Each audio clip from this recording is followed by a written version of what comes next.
And I'm so happy to be joined now by influencer Emily Austin. I have to tell you that this morning I woke up to a message from a very dear friend sending me a video clip of you from Fox saying, you must have this woman on, and here you are. Wow, honored. But before we begin, I owe our viewers an apology. Amid 300 days of covering the war and nearly 35 years in journalism, I can come across as grumpy.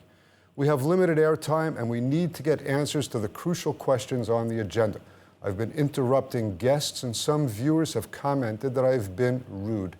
Emily, I will try to be nice. I'm the wrong person to start being nice to. I could handle the scrutiny. As you said, because you're from Fox News or you're in New York, being a Jew in America, it's hard. First thing I need to ask you, there are these visuals that we're going to be showing of an Orthodox Jewish gathering within the context of the Democratic National Convention, and they were raided by anti-Israel protesters.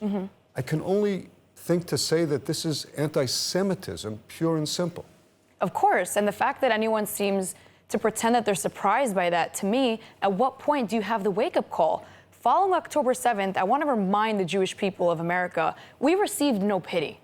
We received very few condemnations from a handful of politicians who acted pro-Israel for merely a few weeks before the narrative of Israel is committing genocide started to take hold of all of the narrative, pretty much besides Fox News. So with that, you see the Democratic... about the media. What? The media. The media, the people, the media influences the people. And when it's predominantly showing the nastiest sides of Israel, that's all false. It is all lies. And that's what the people believe. You see these protests. But it stems from the Democratic Party. So when you see that this is happening there, well, you keep voting for them. So why do you act surprised when the result is the same? Learn from your mistakes. The election's in November, and there are still Jewish people that will choose to vote for Kamala. Well, there are people who describe themselves as American Jewish Zionists that are on the Democratic and on the Republican side. I must say I know many people on both sides. And sometimes it's important for Israel that we actually have a bipartisan message that's going out there. For example, yesterday Bibi said he accepts the U.S. bridging proposal. Hamas still rejects it. Isn't that a good time for Jews on both sides of the aisle to just jump together and say, it's Hamas, it's not Israel? Of course, absolutely. And Jews need to remain united whether we mean it or not. Meaning right now there's a lot of Jews in the United States that are publicly fighting with each other over politics. Now is not the time to show our vulnerability and our divisiveness. It's just not the time and place. We have to show that we can stick together. However, if you know that in the election you're voting for one person, Donald Trump, who has unapologetically stood by Israel and received a lot of backlash, versus Kamala Harris and Joe Biden, who are currently in office and not doing enough to protect the Jewish people, then the choice is pretty clear. Of course, America first, I understand. But if you're a Jewish person and you care about Israel and you don't see that there is two paths and one of them leads to destruction, you have a weak leader that Hamas is not afraid of, Hamas does not respect. By the way, Gaza is just one part of it. Russia, China, I'm not even going to get into that. We're not respected diplomatically, internationally. Trump was respected. Trump started the Abraham Accords. Why hasn't Joe Biden done one thing to progress the Abraham Accords in 4 years? Kamala is acting like she wasn't the VP. Just by the way, he did try to advance the Saudi normalization, which almost got to the finish line. Let me ask you this. I know that you recently had a meeting with Donald Trump. I think we have a picture that we're going to put up. I think you called him on social media your new My bestie. But he's been saying some things that are really divisive.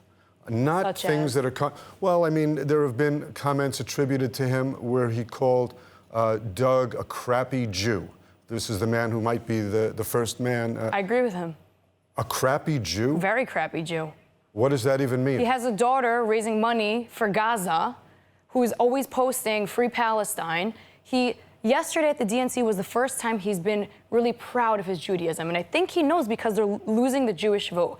But genuinely, if they cared about the Jewish people, his wife, the vice president, would not have initiated post-October 7th a narrative to combat Islamophobia.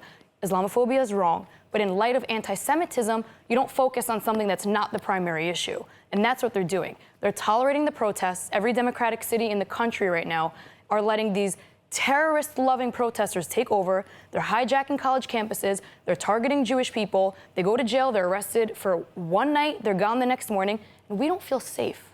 What kind of leadership has the tiniest group of people feeling unsafe walking in the streets, and they don't do anything about it? But God forbid it was another group of people, you know something would have been done about it. You do know that there's been quite a lot of support coming from the U.S. administration for Israel. We're talking about many billions in military aid. We're talking about working together toward a hostage for ceasefire deal. Don't we need a little bit more of unity talk between Jews on both sides of the aisle and less of this political division talk?